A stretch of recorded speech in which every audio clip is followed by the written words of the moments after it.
వాస్తవంగా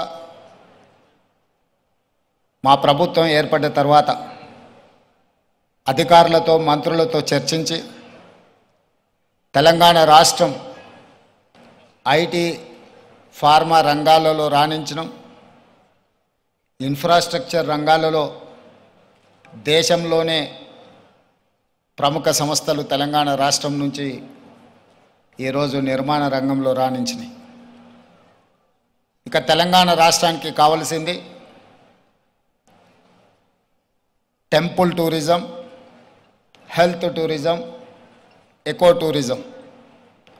ఒక రాష్ట్రం యొక్క ఆదాయం పెరగాలి, ఒక రాష్ట్రానికి గుర్తింపు రావాలి అని అంటే పరిశ్రమలు, పెట్టుబడులే కాదు, ఆ రాష్ట్రంలో ఉన్న టెంపుల్ టూరిజం, ఎకో టూరిజమే ఆ రాష్ట్రం యొక్క ఆదాయాన్ని పెంచడమే కాకుండా రాష్ట్రం యొక్క గుర్తింపు, గౌరవాన్ని కూడా పెంచుతుంది. ఈరోజు మనకు సంబంధించిన మిత్రులు కావచ్చు, బంధువులు కావచ్చు, చాలామంది వాళ్ళ పిల్లల పెళ్ళిళ్ళు చేయాలన్నా, శుభ కార్యక్రమాలు ఏమైనా చేయాలి అని అంటే మన ప్రాంతం కాకుండా రాజస్థాన్కో లేకపోతే ఇతర దేశాల్లోకి వెళ్ళి అక్కడ కార్యక్రమాలు చేసుకుంటున్నారు. దానికి ప్రధానమైన కారణం ఆ ప్రాంతంలో ఉండే టెంపుల్ టూరిజం, అదేవిధంగా ఎకో టూరిజం. వీటితో పాటు ఎవరిని కదిలిచ్చినా మన వాళ్ళని బెంగళూరు జిందాల్లో జాయిన్ అయినని కొంతకాలము అని చెప్పి చెప్తూ ఉంటారు. మనం ఈరోజు మందిరాలను దర్శించుకోవాలంటే తమిళనాడుకో ఇతర రాష్ట్రాలకో వెళ్తున్నాం.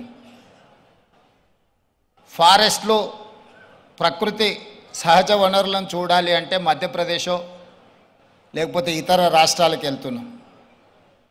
అదేవిధంగా హెల్త్ టూరిజం విషయంలో కూడా మనం ఎక్కడెక్కడికో వెళ్ళాల్సిన పరిస్థితి. కానీ అన్ని సహజ వనరులు ఉన్న తెలంగాణ రాష్ట్రంలో ఇప్పటి వరకు ప్రభుత్వాల దృష్టి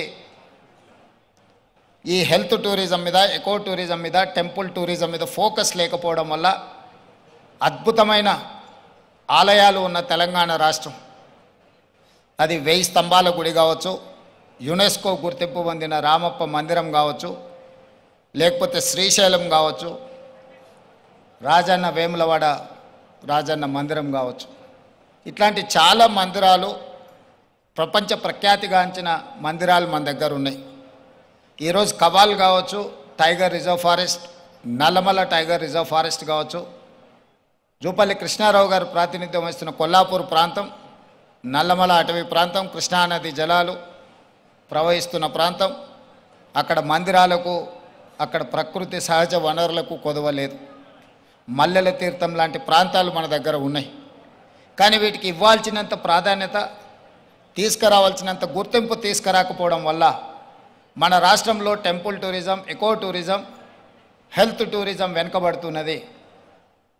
ఈరోజు ఎకో టూరిజంలో టూరిజం పాలసీని ఈ మధ్యలోనే శాసనసభలో మనం చర్చించడం, దానికి మంత్రి జూపల్లి కృష్ణారావు గారే ఆ పాలసీ తయారీలో కీలక పాత్ర పోషి రాబోయే కొద్ది రోజుల్లో టూరిజం పాలసీని తీసుకొచ్చి టూరిజం పాలసీలో ఎకో టూరిజంను ప్రోత్సహించాలని ఈరోజు మన ప్రభుత్వం ముందుకు వెళ్తున్నది.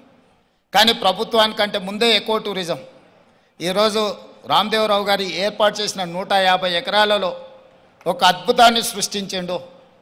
ఈ అద్భుతం వారికి ఒక్కరికి ఆదాయం తెచ్చిపెట్టేది కాదు, రాష్ట్రానికి కూడా ఆదాయం తెచ్చిపెడుతుంది, రాష్ట్రానికి కూడా గుర్తింపు, గౌరవం తెచ్చిపెడుతుంది. ఈరోజు మనం మొక్కలు కొనాలంటే గోదావరి జిల్లాలకు వెళ్ళాల్సిన పరిస్థితి.